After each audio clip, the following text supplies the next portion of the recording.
Hi friends, இன்றைக்கி August 31 சனிக்கிழமை. சிறகடிக்க ஆசை, பாண்டியன் ஸ்டோர்ஸ், இது ரெண்டு சீரியல்லையும் என்ன நடக்குதுன்னு சொல்லிட்டு பார்க்கலாம். ஃபஸ்ட்டு சிறகடிக்க ஆசை எடுத்திங்கன்னா இன்றைக்கும் ஒரு பெரிய கலாட்டா தான் நடக்குது. அந்த கலாட்டாவோட முடிவில் என்ன நடக்குதுன்னு சொல்லிட்டு பார்க்கலாம். நேற்று எண்ணெயில் வழுக்கி விழுந்துட்டாங்க இல்லையா விஜயா. கால் வலி எடுத்துக்குது. நம்ம பிடிச்ச மருமக ரோகிணி மசாஜ் எல்லாம் பண்ணி விடுறாங்க. அப்பயும் அவங்களுக்கு கால் வலி குறையல விஜயாக்கு. நம்ம மீனாவுக்கு பார்த்திங்கன்னா மனசே கேட்கல.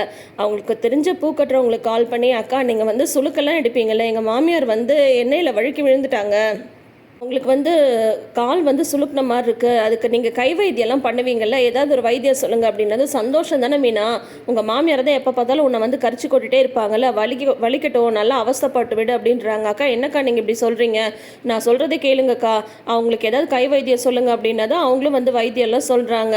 ஆனால் மீனா, உங்கள் மாமியார் உன்னை எவ்வளோ பாடுபடுத்தினாலும் அவங்களுக்காக நீ வைத்தியம் கேட்குற பார்த்தியா அப்படின்னு அந்த அக்கா சொல்கிறாங்க. அதுக்கப்புறம் கிச்சனில் இவங்க இருக்காங்களா, அந்த இதுக்கெல்லாம் ஒத்தனை கொடுக்க வேண்டியதெல்லாம் ஏற்பாடு பண்ணிட்டு இருக்காங்க. முத்து வராங்க. எங்க நீ என்ன கொண்டு வரேன்னு சொல்லிட்டு இன்னும் எண்ணெயே கொண்டு வரல அப்படின்னு சொல்லிட்டு கேட்க, இல்லைங்க உங்களுக்கு என்ன தானே நான் காய்ச்சி கொடுக்குறேன் இருங்க, அதுக்குள்ளார அத்தைக்கு வலி அதிகமாக இருக்கு போல, அவங்களுக்கு ஒத்தனை கொடுத்து பத்து போடணும் அப்படின்றாங்க. ஏமினா, நீ பிறந்ததுலேருந்தே இப்படி தானே, இல்லை இப்படி தான் எப்போவுமே வா அப்படின்னு சொல்லி கேட்குறாங்க. ஏங்க அப்படி கேட்குறீங்க அப்படின்னதும், பின்ன என்னமோ நீ கொண்டு போய் ஒத்தனைலாம் கொடுத்ததும் உன்னை நல்ல மருமகன் பேர் சொல்ல போகிறாங்களா, அதெல்லாம் ஒன்றும் கிடையாது, எப்படியும் அதுக்கு திட்ட தான் போகிறாங்க, எப்படி திட்டுவாங்க நான் வேணா காட்டவா, இப்போ நீ தான் நீயா என்கிட்ட கேட்குற, நான் தான் எங்கள் அம்மா சரியா அப்படின்ட்டு அவங்க மேடையில் உட்காந்துக்கிறாங்க, கிச்சன் மேடையில். எங்க வா பார்ப்போம் அப்படின்னு சொல்லி சொல்கிறாங்க. அத்தை இந்த மாதிரி உங்கள் காலுக்கு ஒத்தனை கொடுக்க வந்திருக்கேன் அப்படின்னு சொல்லி சொல்கிறாங்க. என்னடி விளையாடுறியா, பண்ணுறதையும் பண்ணிவிட்டு இப்போ ஒத்தனை கொடுக்குற மாதிரி நடிக்கிறியா, பிள்ளையும் கிள்ளி விட்டுட்டு தொட்டிலையும் ஆட்டுறியா, உன்னை பற்றி எனக்கு தெரியாது, பிளான் பண்ணி என்னை கீழே விழ வச்சுட்டல, உன்னை நான் சும்மா விட மாட்டேன் அப்படின்னு சொல்லிட்டு விஜயா என்ன டைலாக்லாம் பேசுவாங்களோ அதே டைலாக்லாம் முத்து பேசுகிறாரு. ஆளாக்கு சைஸில் இருந்துட்டு என்னெல்லாம் வேலை பார்க்குற அப்படின்றாரு முத்து. ஏங்க இதெல்லாம் நீங்கள் பேசுகிற மாதிரி இருக்குது, அத்தை பேசுகிற மாதிரி இல்லை அப்படின்னதும், ஐயோ இல்லை மீனா, சத்தியமாக இதெல்லாம் தான் எங்கள் அம்மா பேசுவாங்க, சொன்னால் நீ கேட்க மாட்டே, போய் திட்டு தான் வாங்க போகிற அப்படின்றாங்க. பரவாயில்ல, அவங்க திட்டுறதா அவங்க குணம், அதெல்லாம் எனக்கு புதுசாக என்ன, ஆனால் அவங்க வழியோடு இருக்காங்கல்ல, பார்த்துட்டு என்னால் எப்படி சும்மா இருக்க முடியும் அப்படின்னு சொல்லிட்டு சரின்ட்டு அந்த ஒத்தடத்தை எடுத்துகிட்டு போகிறாங்க. சூடு பண்ணி ஒத்தடம் கொடுக்கலாம் அப்படின்னு சொல்லிட்டு. அங்கே பார்த்தீங்கன்னா ரோகிணி இப்போ வலி பரவாயில்லையா ஆண்டி, வலி பரவாயில்லன்னா சொல்லுங்கள், இல்லைன்னா நம்ம டாக்டர்கிட்ட போய் பார்க்கலாம் அப்படின்னதும், எல்லாம் அந்த பூக்காரி பண்ண வேலை தான், அவள் பிளான் பண்ணி என்னை விழ வச்சுட்டா, என்னை ஏதாவது பண்ணணுன்னே அவள் கங்கணம் கட்டி சுற்றிட்டு இருக்கா அப்படின்னு சொல்லிட்டு திட்டிகிட்டு இருக்காங்க. அதுக்கப்புறம் சரி நீங்கள் ரெஸ்ட் எடுங்க அப்படின்னு சொல்லிட்டு ரோகிணி போகிறாங்க. மீனா அந்த ஒத்தட மூட்டையோட வராங்க. அத்தை உங்களுக்கு கால் வலி இன்னும் குறையில, அதுக்காக தான் ஒத்தடம் கொடுத்து பத்து போடுறதுக்காக வந்திருக்கேன் அப்படின்றாங்க. என்னடி விளையாடுறியா, என்ன நடிக்கிறியா, பண்ணுறதெல்லாம் பண்ணிவிட்டு இப்போ அப்படியே நல்லவ மாதிரி நடிக்கிறதெல்லாம் என்கிட்ட வேலைக்கு ஆகாது அப்படின்றாங்க. உடனே மீனா அந்த ஒத்தட மூட்டையை வச்சுட்டு, இந்த பாருங்க அத்தை, உங்களுக்கு வலிக்கும்னு சொல்லிட்டு தான் நான் அதை ரெடி பண்ணி எடுத்துகிட்டு வந்திருக்கேன், நான் பத்து போடுறதுக்கு ஏற்பாடு பண்ணுறேன், உங்களுக்கு வேணும்னா இந்த ஒத்தடத்தை வச்சுக்கோங்க அப்படின்னு சொல்லிட்டு வச்சுட்டு போயிடுறாங்க. வேறு எதுவும் பேசுறதில்ல மீனா. உடனே அவங்க அந்த பக்கம் போனதுக்கப்புறம் இவங்க எடுத்து அந்த காலில் வைக்கிறாங்க. அந்த வலிக்கு நல்லா இதமாக இருக்குது, ஆனால் அதில் சூடு அப்புறம் ஆறி போயிடுது. ஐயோ சூடு வேறு ஆறிப்போச்சே, இப்போ இவளை கூப்பிட்டு சூடு பண்ணிடுவான்னு சொன்னால் அதுக்கு வேலை நக்கலாக சிரிப்பாலே, பேசாமல் நம்மளே போவோம் அப்படின்னு சொல்லிட்டு எழுந்து போகிறாங்க. போனால் மீனா பார்த்திங்கன்னா கிச்சனுக்கு மேலே லேஃப்ட் இருக்குல்ல, அதில் பார்த்திங்கன்னா நொச்சி இலையை தேடிட்டுருக்காங்க. இவங்க கிச்சனுக்குள்ளார போனது, ஏன் என்னடி பண்ணுற அப்படின்னு சொல்லி கேட்குறாங்க. அத்தை உங்களுக்கு தான் பத்து போடுறதுக்கு நொச்சியில் தேடிட்டு இருக்கேன் அப்படின்னு சொல்லி சொல்கிறாங்க. எங்கே வச்சேன்னு தெரில அப்படின்ட்டு இந்த பக்கமும் அந்த பக்கமும் தேடிட்டு இருக்கும்போது ஸ்டூல் மேலே ஏறி நின்றுட்டு தான் அந்த ஸ்லாப் மேலே ஏறுறாங்க மீனா. இவங்க என்ன பண்ணுறாங்க, அந்த ஸ்டூல் அடுப்பு பக்கத்தில் கீழே இருக்குங்களா, அதை லைட்டாக தள்ளிடுறாங்க விஜயா. இவங்க கவனிக்காமல் கால் அந்த ஸ்டூல் இருக்குன்னு நினச்சிட்டு கால் வைக்க போகிறாங்க மீனா. அப்போ பார்த்து கரெக்டாக முத்து மீனாவை கேட்ச் பிடிச்சிடுறாரு. ஆனால் மீனா தேடும்போது லைட்டாக மேலே இருந்த டப்பாவெல்லாம் லைட்டாக தள்ளவும், அங்கே மேலே இருந்த அரிசி மாவும் கோலமாவும் பார்த்திங்கன்னா விஜயா மேலே நல்லா கொட்டிடுது. விஜயா பார்த்திங்கன்னா நல்லா இந்த பேய் படத்துலலாம் பேய்க்கு மேக்கப் போடுவாங்கள்ல பவுட்ரு வச்சு, அந்த மாதிரி நிற்கிறாங்க. பார்த்துட்டு அப்படியே மீனாக்கும் முத்துக்கும் சிரிப்பு தான் வருது, ஆனால் அதை அடக்கிக்கிறாங்க. அப்புறம் பார்த்தீங்கன்னா அப்படியே தலையெல்லாம் சிலுப்பி விட்டுட்டு வெளியில் வராங்க. வெளியில் பார்த்தா அதுக்குள்ளார மனோஜ் இங்கே என்ன சத்தம் அப்படின்னு பார்த்துட்டு அவங்க அம்மா பார்த்து அலறாரு. ஐயோ பேய் பேய், நேற்று நைட்டு பார்த்த பேய் இப்போ இருக்குது அப்படின்னு சொல்லிட்டு அலறாங்க. உடனே ரோகிணி ஐயோ ரோகிணி உள்ளே போகாத போகாத அப்படின்னு மனோஜ் சொல்ல, என்னாச்சு அப்படின்னு சொல்லிட்டு அவங்க பார்த்துட்டு அவங்க கத்த. அதுக்கப்புறம் இந்த சத்தத்தை கேட்டுட்டு ஸ்ருதி வெளியில் வர, ஸ்ருதி பார்த்துட்டு அவங்க கத்தன்னு சொல்லிட்டு ஒரே கலைபரம் ஆகிடுது. அதுக்கப்புறம் ஸ்ருதிக்கு செம சிரிப்பு வந்துடுது. என்ன ஆண்டி என்ன இதெல்லாம் அப்படின்னு சொல்லிட்டு ரோகிணி வந்து கேட்குறாங்க. எல்லாம் இவதாம்மா பிளான் பண்ணி என் மேலே இதெல்லாம் வந்து கொட்டி விட்டுட்டா அப்படின்னு சொல்கிறாங்க. அத்தை, நான் எங்கே கொட்டினேன்? நானே வந்து மேலே ஏறிட்டு பொருள் தானே தேடிட்டு இருந்தேன். கரெக்ட் கால் வைக்கலான்னு ஸ்டூலில் பார்த்தா ஸ்டூல் வந்து அதுக்குள்ளார எப்படி நகர்ந்ததுன்னே தெரில அப்படின்னதும், அது எப்படி தானா நகரும் மீனா? இவங்க தான் நகர்த்திருப்பாங்க அப்படின்றாங்க. ஏன்டா எனக்கு வேறு வேலை இல்லையா? உன் பொண்டாட்டி வந்து விழ வைக்கிறது தான் என் வேலையா அப்படின்னாலும் நீங்கள் செஞ்சாலும் செய்வீங்க அப்படின்னு முத்து வந்து சொல்ல, வழக்கம் போல் அங்கே பார்த்தீங்கன்னா ரணகலமாக தான் இருக்குது.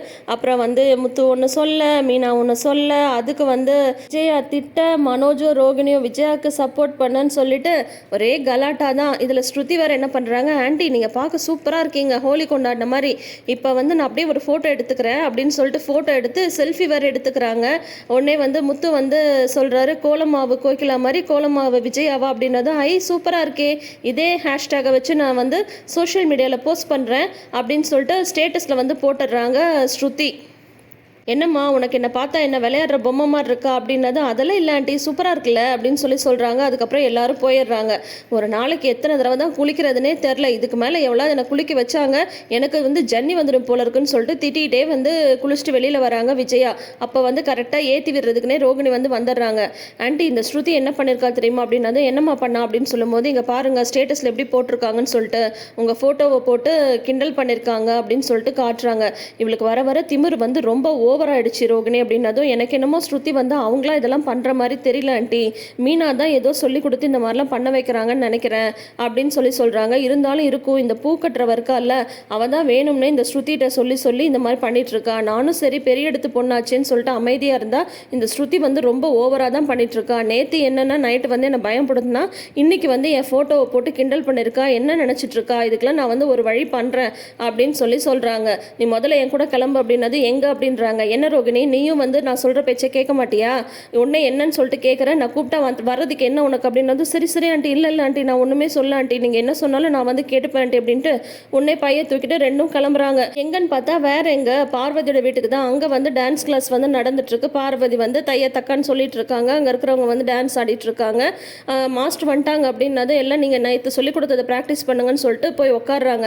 என்ன விஜயா டென்ஷனாக இருக்க போல இருக்கே அப்படின்னது, ஆமாம் ஆண்டி வந்து டென்ஷனாக தான் இருக்காங்க அப்படின்றாங்க. எதனால டென்ஷன் அப்படின்னது, என் வீட்டில் தான் எனக்கு டென்ஷன் பண்ணுறதுக்குனே ஒரு திருக்காளி அப்படின்னது, யாரை மீனாவை சொல்கிறியா அப்படின்னு கேட்குறாங்க. அவளை விடு, அவள் எப்பவும் இருக்கிற தலைவலி இப்போ புதுசாக வந்து சேர்ந்துருக்காளே இந்த ஸ்ருதி, அவள் தான் அவளை ஒரு வழி பண்ணுற, இந்த மீனா கூட சேர்ந்துட்டு ரெண்டும் ஓவர் ஆட்டம் ஆடுதுங்க, என்னென்ன வேலை பண்ணுதுங்க அப்படின்னு சொன்னதும், அதெல்லாம் அடக்கிறதுக்கு தான் இன்றைக்கி நான் ரோகிணியை கூட்டிகிட்டு வந்திருக்கேன் அப்படின்றாங்க. என்ன பண்ண போகிறேன் அப்படின்னது, இரு ஒருத்தவங்க வருவாங்க அப்படின்னு பார்த்தா ஸ்ருதியோட அம்மாவுக்கு ஃபோன் பண்ணி வர சொல்லியிருக்காங்க விஜயா. அப்புறம் அவங்களும் உள்ளே வந்ததும் பார்த்தீங்கன்னா, என்ன சம்மந்தி அவசரமாக வர சொன்னீங்க அப்படின்றாங்க. விஜயா வந்து அப்படியே சோஃபாவில் அப்படியே கெத்தாக உட்காந்துட்ருக்காங்க. எப்படிமா இருக்க ரோகிணி அப்படின்ற மாதிரிலாம் கேட்டுட்டு, டான்ஸ் கிளாஸ்லாம் சூப்பராக நடக்குது போலையே அப்படின்னது, ஆமாம்மா இப்போல்லாம் ஸ்டூடெண்ட்ஸ் வந்து வந்துட்டாங்க அப்படின்னு பார்வதி வந்து சொல்கிறாங்க. உங்கள் பொண்ணு வந்து என்னங்க நீங்கள் வளர்த்து வச்சுருக்கீங்க, கொஞ்சம் கூட பெரியவங்களுக்குலாம் மரியாதை கொடுத்து வளர்க்கவே இல்லையா நீங்கள்? என்னை வந்து என்ன எப்படியெல்லாம் வந்து படுத்தி எடுக்கிறா தெரியுமா உங்கள் பொண்ணு? நேற்று பார்த்தீங்கன்னா பேய் மாதிரி வந்து பயப்படுத்தினா, இன்றைக்கி வந்து பார்த்தீங்கன்னா என் மேலே வந்து மாவு கொட்டிடுச்சு, அதை வந்து கிண்டல் பண்ணிட்டு வந்து ஃபோட்டோலாம் போட்டிருக்கா அப்படின்னது, என்ன சொல்கிறீங்க நீங்கள் அப்படின்னது, உடனே ரோகிணி வந்து அந்த ஃபோட்டோ வந்து காட்டுறாங்க. அதை பார்த்து தான் உங்களுக்கு சிரிப்பு வேற வருது. என்னங்க இதெல்லாம் உங்கள் பொண்ணு பண்ணுறது கொஞ்சம் கூட சரியில்லை அப்படின்னு சொல்லிட்டு ஸ்ருதியை பற்றி கம்ப்ளைண்ட் சொல்ல ஆரம்பிச்சிடுறாங்க விஜயா. அதோட வந்து தொடரும் போட்டு நாளைன்னு காட்டுறாங்க, அதாவது அடுத்த வாரம்னு காட்டுறாங்க.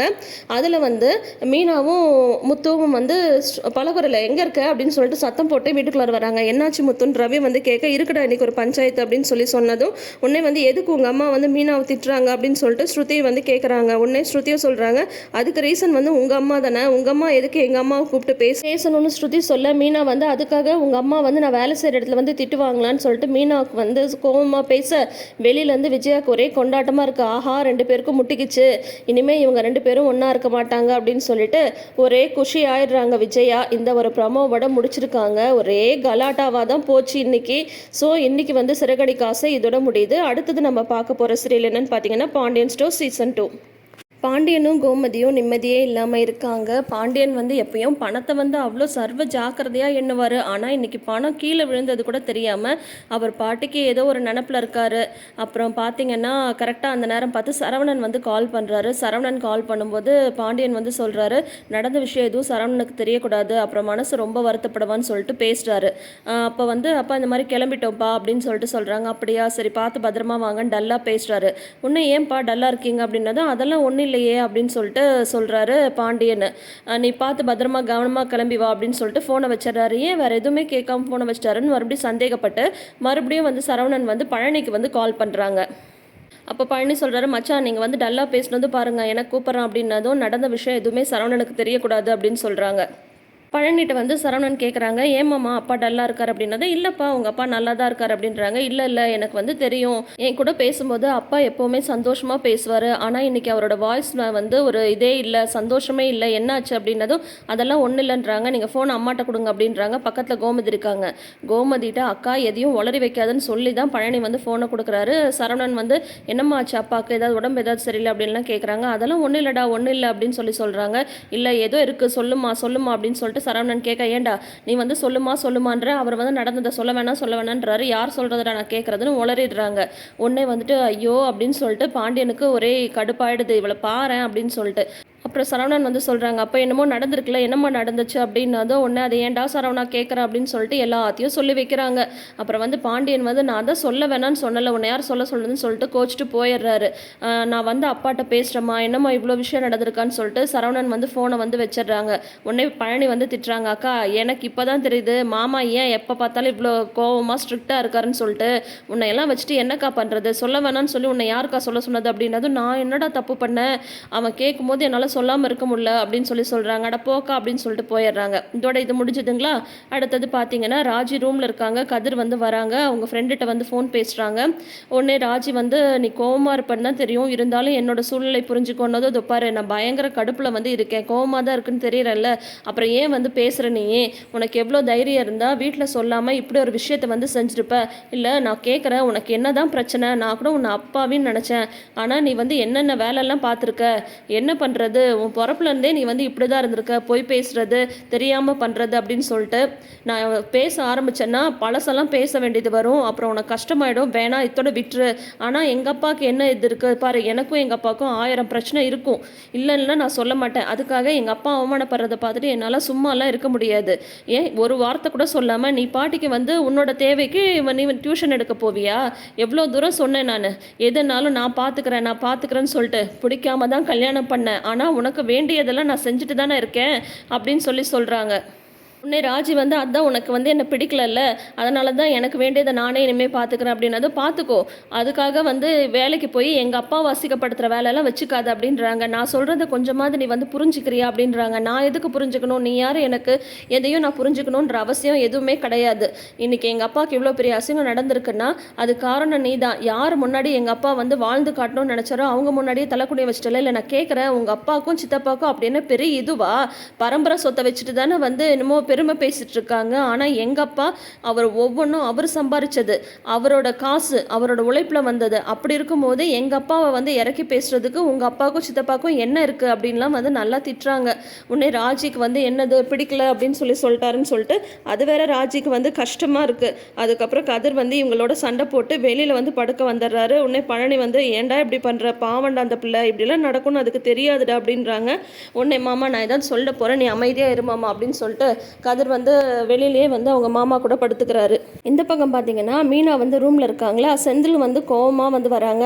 நீ பண்ணுறதெல்லாம் கரெக்டுன்னு சொல்லி நினச்சிட்டு இருக்கியா அப்படின்னு சொல்லிட்டு கேட்குறாங்க. இவர் வந்து போர்வையும் பெல்லோவையும் எடுக்க என்ன கீழே படுக்க போகிறீங்களா அப்படின்னது. நான் இது கீழே படுக்கணும், நீ வேணா போய் கீழே படு அப்படின்றாரு செந்தில். உடனே மீனா வந்து இப்போ ஏன் கிட்ட கத்துறீங்க, கொஞ்சமாவது நான் என்ன எதுக்கு சொல்கிறேன்னு சொல்லிட்டு புரிஞ்சுக்கிறீங்களா அப்படின்றாங்க. என்னடி புரிஞ்சுக்கிறது, என்ன உன் இஷ்டத்துக்கு எல்லாம் நடக்கணும்னு சொல்லிட்டு நினச்சிட்டு இருக்கியா, உன் வீட்டில் நீ எப்படி வேணா இருந்திருக்கலாம், உன் இஷ்டத்துக்கு என்ன வேணா பண்ணியிருக்கலாம். ஆனால் அன்றைக்கி என்னமோ பெரிய இவ மாதிரி சொன்னேன், இந்த வீட்டில் மாமா தான் எல்லாம், மாமா சொல்கிற மாதிரி நான் இருந்துக்க வந்து பழகிக்கிறேன் அப்படின்ற மாதிரிலாம் சொன்னேன். ஆனால் இன்றைக்கி வந்து இவ்வளோ பெரிய வேலையை பண்ணி வச்சிருக்க அப்படின்னது, ஓ அப்போ நீங்கள் இது வரைக்கும் எந்த தப்புமே பண்ணலையா அப்படின்னது. நான் என்ன தப்பு பண்ணேன், எங்கள் அப்பாவுக்கு தெரியாமல் கல்யாணம் பண்ணேன், தப்பு தான். ஆனால் அவர் வந்து என்னை வீட்டை விட்டு அனுப்பலையே, ஏற்றுக்கிட்டு தானே இங்கே தானே நம்ம 2 பேரையும் வந்து வச்சுருக்காரு. அவருக்கு வந்து தலை குனிவு படுற மாதிரி நீ வந்து பண்ணுவியா அப்படின்றாரு செந்தில். ஏன் இதே வந்து உங்கள் அண்ணன் சரவணன் வந்து சென்னைக்கு போயிருக்காருல்ல, அந்த ஹோட்டல் ரூம் வந்து 25,000 ரூபாய். ஆனால் அந்த பணம் வந்து உங்கள் அப்பாவுக்கு தெரியாமல் நீங்கள் எப்படியாவது அண்ணனுக்கு ஹெல்ப் பண்ணணும்னு ஹெல்ப் பண்ணலையா? அதே மாதிரி தான் நானும் ராஜிக்கு வந்து ஹெல்ப் பண்ணேன். நீங்கள் உங்கள் அண்ணனுக்கு பண்ணால் கரெக்டு, நான் ராஜிக்கு பண்ணால் தப்பா அப்படின்னு சொல்கிறாங்க. ஏண்டி அதுவும் இதுவும் ஒன்றா, என்ன பேசுகிற நீ அப்படின்றாரு செந்தில். ஆமாங்க, நான் எது பேசினாலும் தப்பு தான் அப்படின்னதும், தப்பு தான்டி தப்பு தான். நீ வந்து உங்கள் வீட்டில் அடங்காமல் இருந்திருக்கலாம், உன் இஷ்டத்துக்கு என்ன வேணால் பண்ணிருக்கலாம். ஆனால் இங்கே அப்படி இருக்க முடியாது அப்படின்னது. அப்படி நான் எங்கள் வீட்டில் என்ன அடங்காமல் பண்ணிட்டேன் அப்படின்னது, வீட்டை விட்டு ஓடி வந்தானே கல்யாணம் பண்ண அப்படின்றாங்க. ஓ அப்போ நீங்கள் மட்டும் வரலையா, பிடிக்காம என் கட்டாயத்துக்கு தான் நீங்கள் வந்து கல்யாணம் பண்ணீங்களா அப்படின்னு சொல்கிறாங்க. அப்படியெல்லாம் கிடையாது, இருந்தாலும் நீ வந்து வீட்டை விட்டு உங்கள் அப்பா பார்த்த மாப்பிள்ள வேணான்னு சொல்லிட்டு வந்தல்ல அப்படின்னு சொல்கிறாங்க. இதோ பாருங்க, இதுக்கு மேலே நான் ஏதாவது பேசிட போகிறேன் அவ்வளோதான் அப்படின்னதும், என்ன பேசுவ நீ, என்ன பேசுவ அப்படின்னு சொல்லிட்டு 2 பேருக்கு இங்கே சண்டை வந்து முட்டிட்டு நிற்கிது. அதோட இந்த எபிசோடை வந்து முடிச்சிருக்காங்க. ஆக மொத்தம் பார்த்தீங்கன்னா இப்போ கதிர்ராஜ் ஒரு பக்கம், செந்தில் மீனா ஒரு பக்கம் சண்டை போட்டுட்டு இருக்காங்க. இதை விட என்ன கொடுமைன்னா வந்து இந்த தங்கமயில் வந்து இல்லாத அலப்பறையை வந்து பண்ண போகிறாங்க.